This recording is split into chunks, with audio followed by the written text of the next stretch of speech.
Welcome back, fellow armchair generals. This is Gamer1745 here with my continuing playthrough of Hearts of Iron 3 with Black Ice 8 and Third Reich events installed. Okay, onward and forward.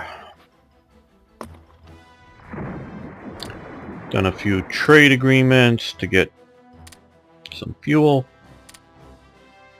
Just looking around, one of the things I dislike about, I think, well, I've only, of all the Hearts of Iron games that I've played, is you can't build in Allied territory. Germany definitely worked to expand. It's Bucharest, where's the Ploetsi oil fields, but there too. They definitely worked to expand that during the war. Now the Allies did also bomb it once they. That was one of the reasons to try to push into this territory here. I think they had to wait till it was basing out of Italy to be able to bomb Ploetsi, but I'm not sure on that. But they, so they rebuilt that all, and I'm sure the Romanians were involved in it, but it was a German effort. And as we were talking, I'm not doing so well for oil, and I would like to expand these fields. I'd also like to expand the Hungarian fields. It's missing it. There's not anything like there, still like to be able to do that. So I'm thinking maybe I'll make some events, just simple ones that would Germany would pay for the building of the oil. Now that wouldn't necessarily, Germany would still have to trade for the oil, of course. But if nothing else, it would help fuel the Hungarian and Romanian situation. Now, just so that you know, I presume most of you know this, but you can steal supplies from your allies for, say, fuel or otherwise. What you do is you come to we're still here, I guess. We don't need to be here anymore. We'll fly them out. You come to here, or here, an air base, and put some transports there, and then fly the supplies out to your troops, and so that'll be pulled out of the basing countries. So obviously it's not so much range situation that I can do that effectively here, but you could steal supplies from your allies there. Let's see, we're going to send these guys. Let's send them over here to Singapore as well. Send them another. Good, one there. One there.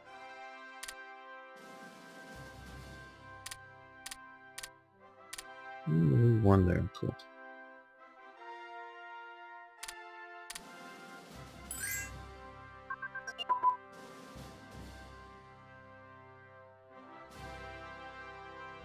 Okay. Silent Guns of December, we're going to get an organization regain rate 25%, which will help if the units are in supply. I sort of promised myself I wasn't going to bitch about all this, but we won't have a problem where we have supply, but otherwise we will. Okay. Recon unit coordination has increased.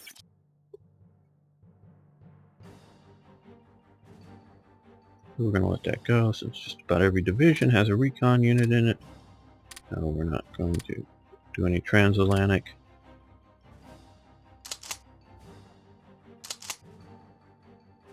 Transport.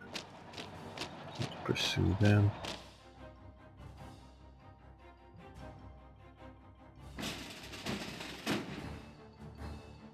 Okay, now.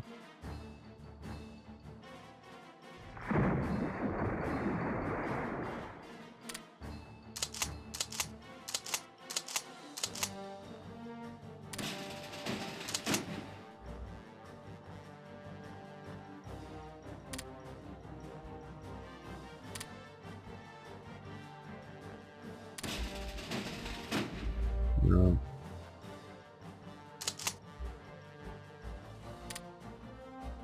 Oh. Yeah, these guys. Or just getting everybody off the ships. Just to be sure. Click on that one, and then...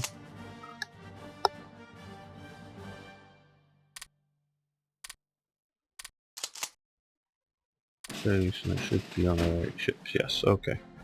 Now hopefully this will... How are we doing for supply up here? I don't know if this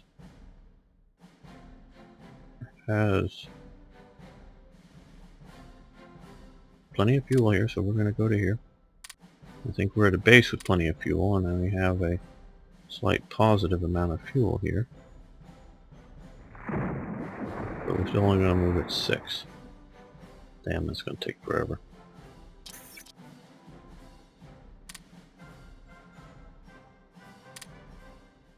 Okay, blizzards. General winter. Okay, I'm going to have to pause that. Pause this here. Okay, I'm back. Okay, blizzards. Snow will make combat very difficult in Northern Europe, the Alps, Soviet Union, China, Northern USA, Canada. Attacking will be almost impossible in places. Okay, so we have general winter. Now, still sort of hoping to pursue that.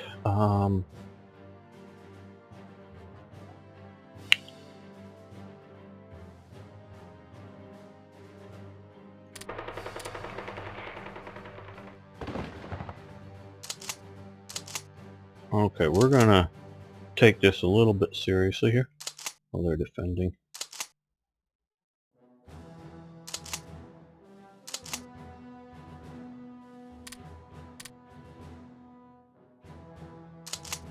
We still have a reasonably good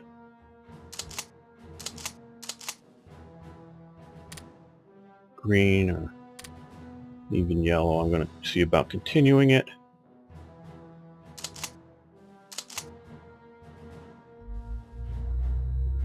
Like here, I think I'm going to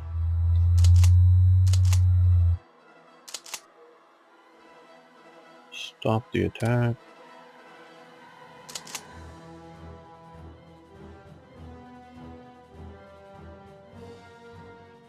Oh, you're still attacking me, okay.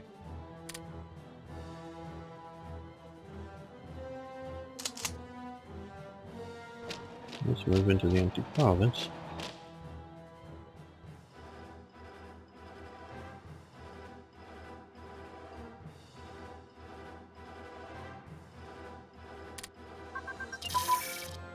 Okay. Looks like a lot of events to deal with.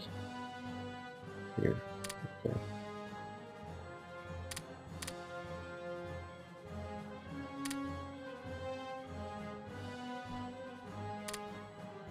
Okay, decryption machine has advanced. Okay.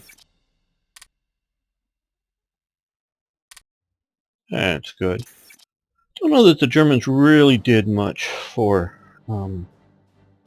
decryption type machines. They did have radio intercept units like in North Africa and places, but I don't know how much they did that. The Allies, of course, did with their whole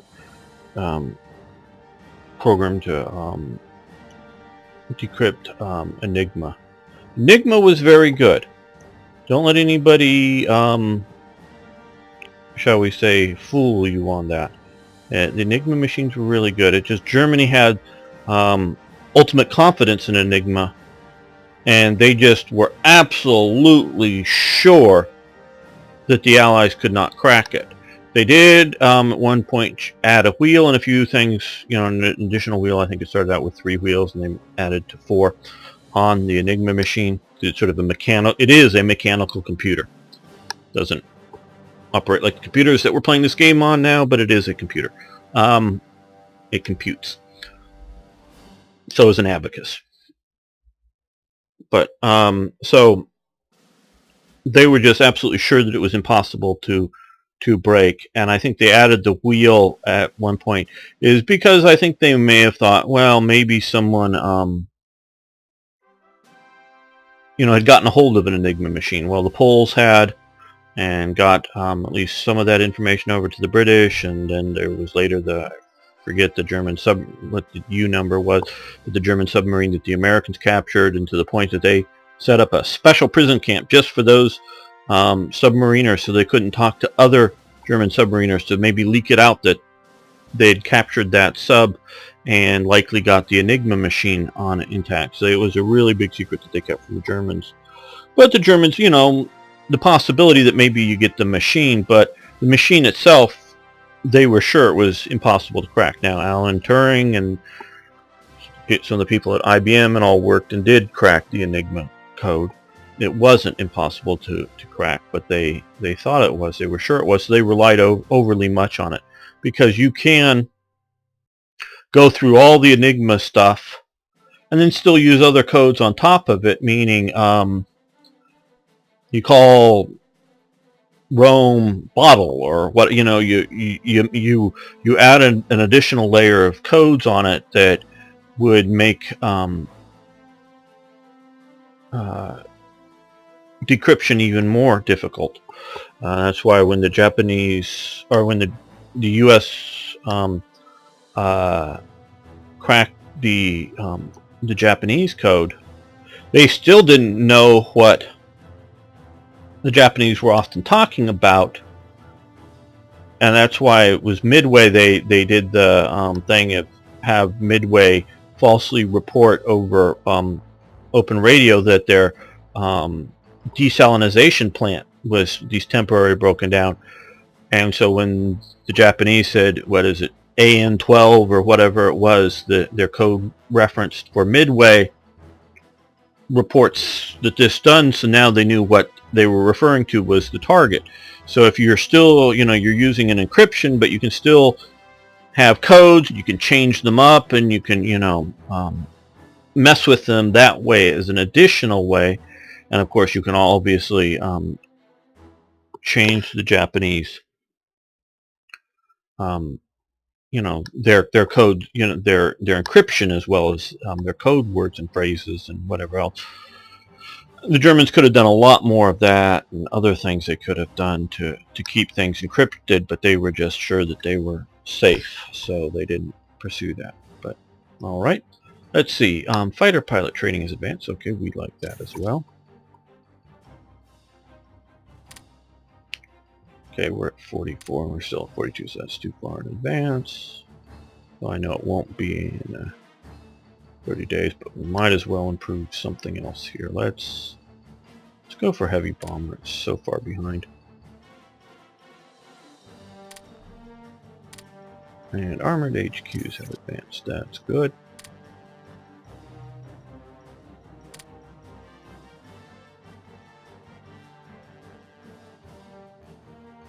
We'll do Marine HQ since we're doing so much naval invasions.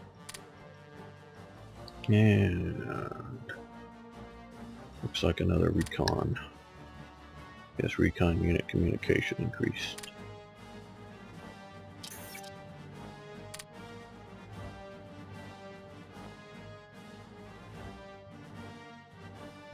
And we're going to let that go. Okay. Caucasus Muslims. Obviously, they're,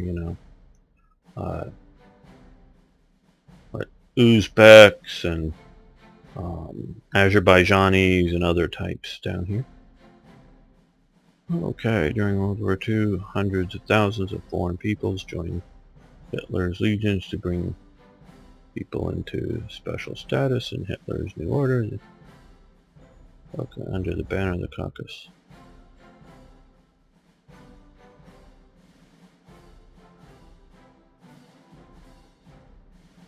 was a disaster for them. Yeah, it was largely. Now these guys pictured here are not Caucasus Muslims, they're Yugoslav Muslims, because that's the Handshar division patch.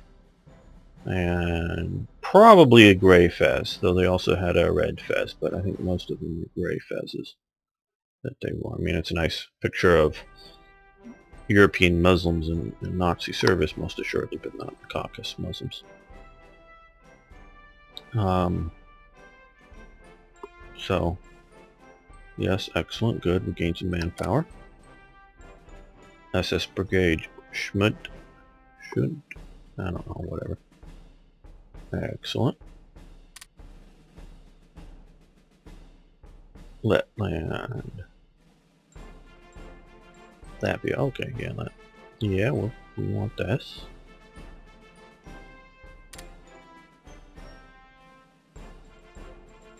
Serve the 348.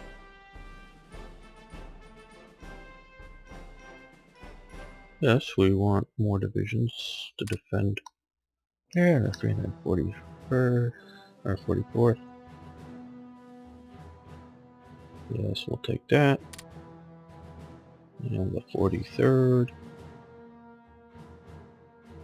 Yes, the officers, manpower, supplies, that all seems reasonable. I'm taking these. Now we're getting a lot of these. Now those are German troops with an American 50 caliber.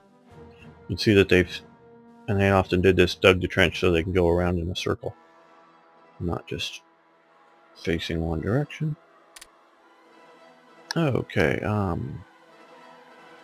form the NSKK troop Luftwaffe Niederland.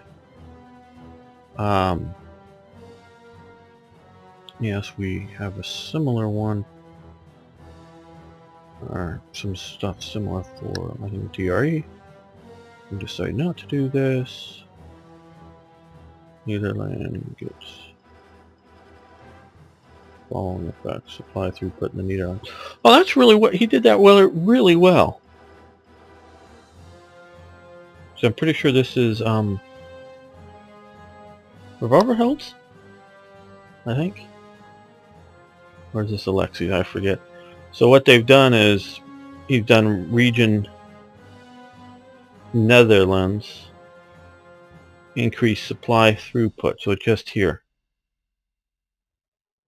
And there. Now, as opposed to creating supply throughput everywhere, and that's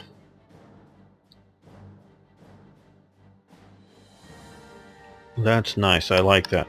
Now, just from a historical note, I think a great portion of the Dutch NSKK personnel and their stuff were all sent to the Eastern Front. I don't think they primarily operated in the Netherlands. I think, at least that's my understanding. Obviously, they were recruited and they were Dutch personnel. It was sort of like join the war but not the combat of the war kind of job. And like I'm not saying they didn't, because I've seen photos of them presumably in the Netherlands, the NSKK troops. But I think that they were more in their recruiting and training stage and sort of at their, recruiting depots. From my reading, a lot of these units were promptly sent east, and there's multiple reasons for that. One is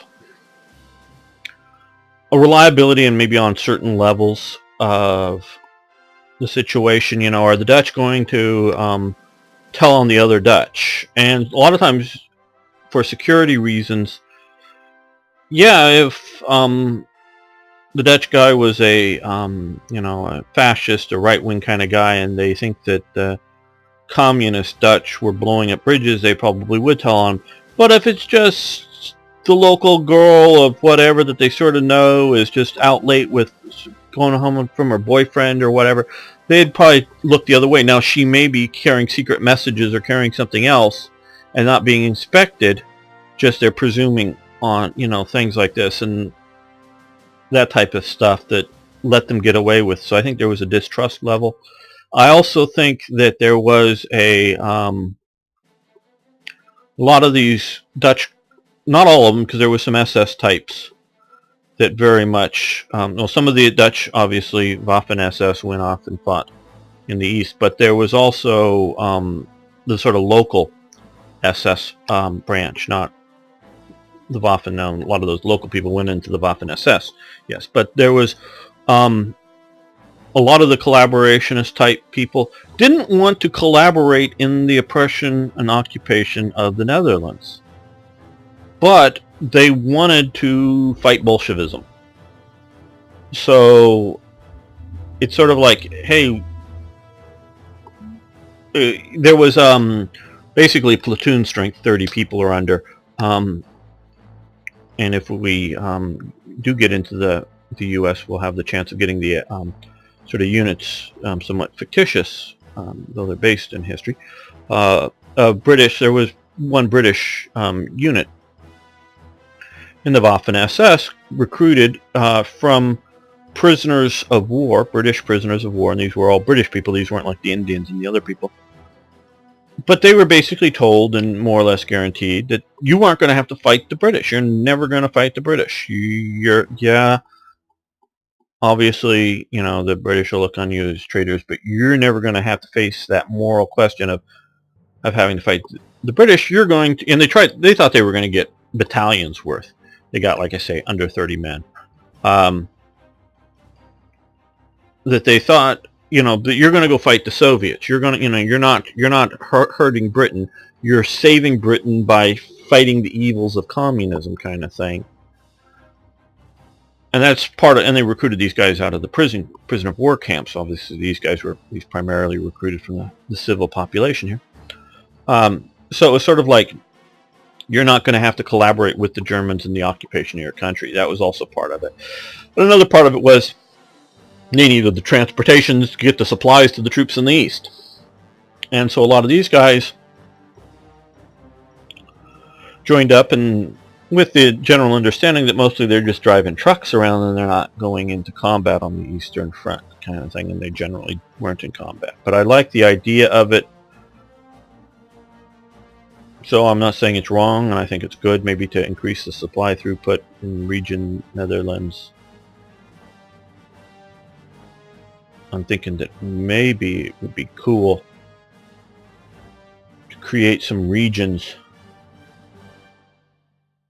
No, I'm not going to do it, but yeah, because you have to go in and create a region. Not that hard. You just have to put province numbers in a batch and call it that, and create some regions that mimic supply paths.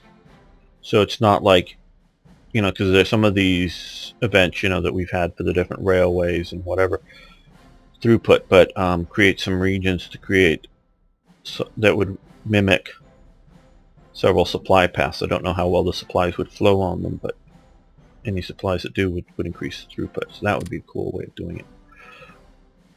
And like some of the earlier NSKK units, you know, for North Africa, that would increase throughput in, you know, region, whatever this is. Because you can create any sort of region you want and just name it, you know, which would be, you know, including both Italy and whatever, but just along the coast to represent greater supply throughput. Let's see here, what can we research? We'll do heavy assault gun.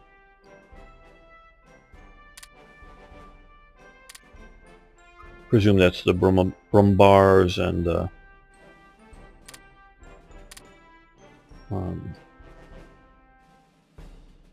Sturm Tiger type.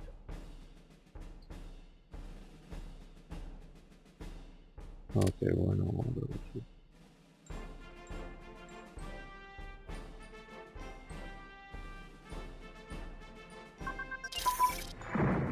bunch more, so that may be likely okay. Yeah, well. Okay, good. We're winning in a few places here. Oh, one of the suppression. Partisan suppression to none. Okay, let's see how we're doing. Looks like we've got some more allies coming. Ooh, thought they were both almost there when I last checked, so that's good. Now it's partisan suppression, and we're almost 44, so we're going to let this. Now we'll stop it. We'll pick it up soon, though. I'll just improve these assault guns. Werewolf. Führer Hauptquartier Werewolf was the code name for one of Adolf Hitler's World War II Eastern Front headquarters, located in Pine Forest, Buffalo, Canadians. Ukraine. Okay, so this was one of the brief ones that he was at. Briefly, not one of his main ones. Okay. A lot of supplies, lose a little manpower. ICs until January 43. I know that's not too far, but that's 5%. For any aircraft guns, radar station and fortress, or no, we lose that until January 43. I'm going to take the loss.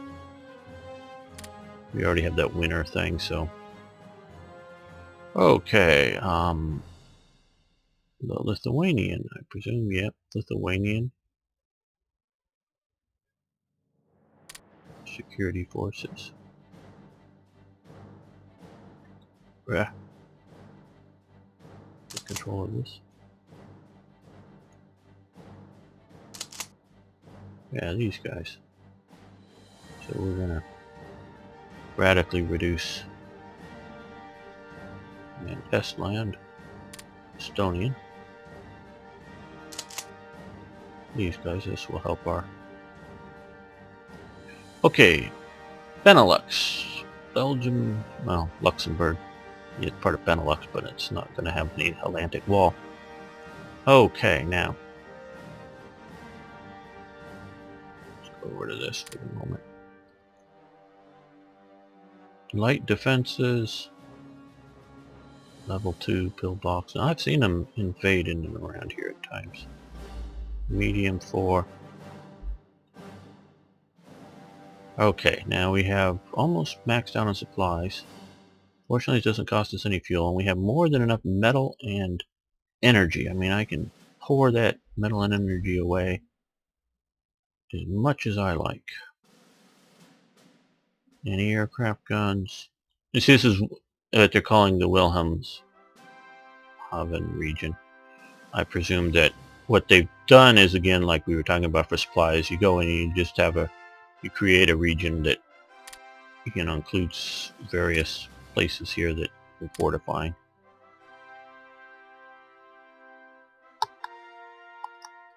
And then you just code it up and then say this region you do that. I think we're going to go with medium because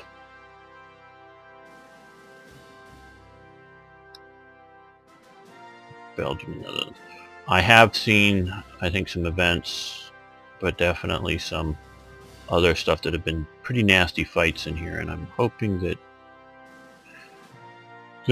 I understand they've changed the code from an earlier playthrough that I made. An earlier playthrough was that actually, and we're going to see, and I'm testing this, and we'll do it, but the old way it was is the stronger the defense you made, the harder it made you to defend. It was counterproductive. It would be best not to build a wall, because what their invasion script was, I think they've changed it, but it was like the invasion here is that they gave it territory over to the other side, so you were attacking your own defenses. I think they've improved this. I don't know if they have, you know, because I haven't played through it, but I'm hoping that they've got smart enough and made a better version of it. So we're going with medium defenses, as you can see. Okay, so as you saw, Den Haag just popped up with some.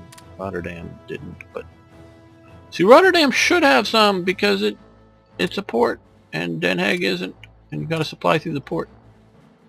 And you can invade at the port. Here they should have some, but we have some up here now. Not there though. Do we have any here? Yeah, we have some here now. None there, but so now we're better off here. so no, not in Antwerpen. Okay, and let's invite to our faction both Iran and Saudi Arabia. Very likely. And Iran. Now once we get them in, should we bring Iran into... what? Iran refused? Ooh, I don't like that. We're gonna have to try that some more. So I was wondering whether we should bring Iran into the war. Well, we'll try it again in the next shot. We'll continue to influence them. And trade with them. Let's see. Oh, we can't trade with them at the moment. Well, we can't initiate trades. And we have the level 6 armor HQ. Yes, we want this. I'm not upgrading. Well, maybe we should upgrade the... But we'll take a look shortly here in a few days. See how this winter is, to see about upgrading the SS divisions during the winter. I'm gonna let this go for a couple of days here. Okay, now we're gonna drive.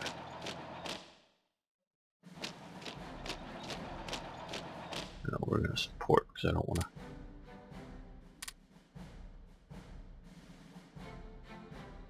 Completely. Let's move this comp group back to there.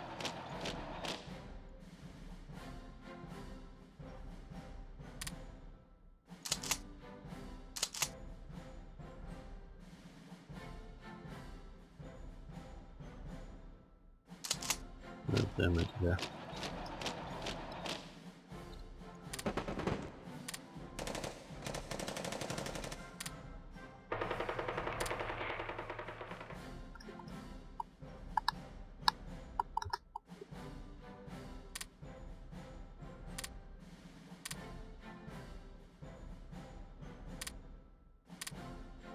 Yeah, we know we were retreating out of there. Uh-oh. Well. Okay, a bunch of provinces because we just had an event with partisans. Okay. Created a whole theater here.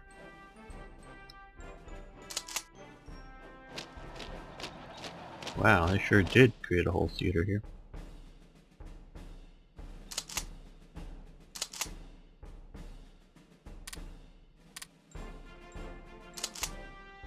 Fortunately, we were already winning. Now, we hadn't, as you can see from the thing we're fighting there, we had some forces here that are going to probably win.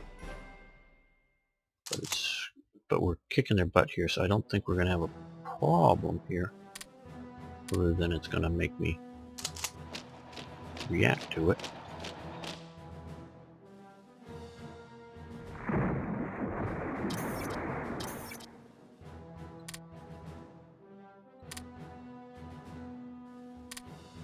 Okay.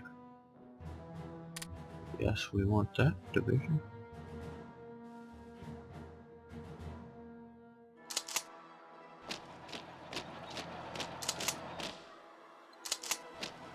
As we get across the river, we'll take Calcutta.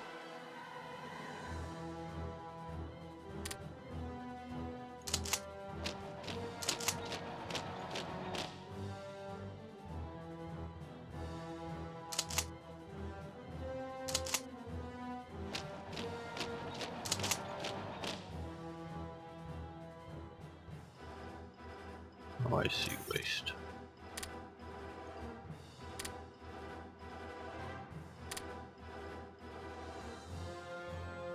You see the Japanese are doing fairly well in Burma.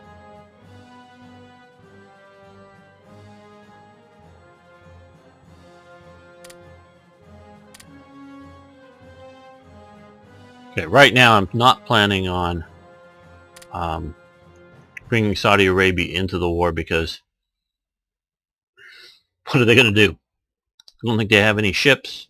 All they could do is become a target to be invaded. It's just nice to have them in the Axis, more likely to behave well.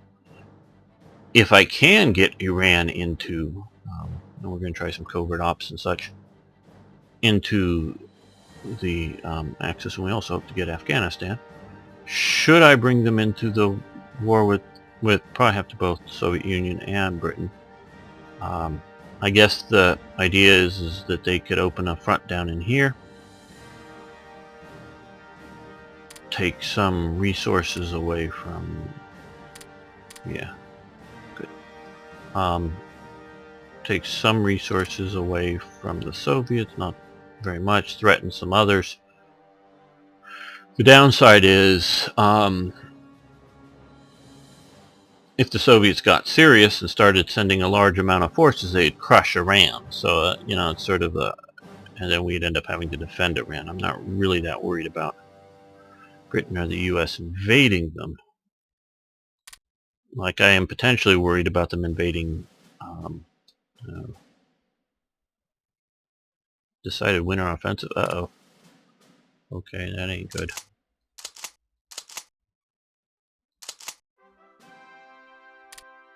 Okay, we're going to stop this attack so it isn't going anywhere. Even with the armor added, but they're going, because it's across the river, but we're going to get the airborne into that. They're going to get into that. Okay, what is the...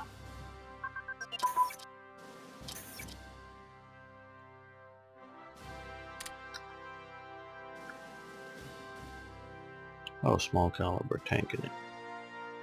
Caliber tank cannon. Energies have improved. Okay, good.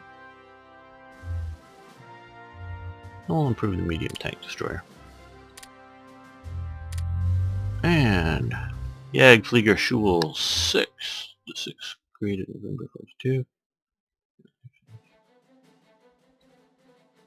Okay, lose some money, metal, supplies. Germany gains 150 officers. Not in a bad place with them, but we could use that. Lose a little manpower, and we'll gain some fighter pilot. Okay, we'll go with that. Sounds like a plan. Okay, I think we're going to end this episode here. Thanks for watching. Really do appreciate it. Do also appreciate it. You liking the videos. We'll see how what this counteroffensive looks like here shortly. Yeah, I know that ain't going well, but we'll see if we can do it. Let me start bombing. So it depends on what we're facing up against. One decent tank unit there, I guess. And please post your comments. Love hearing from you. See you next time. Thanks so much.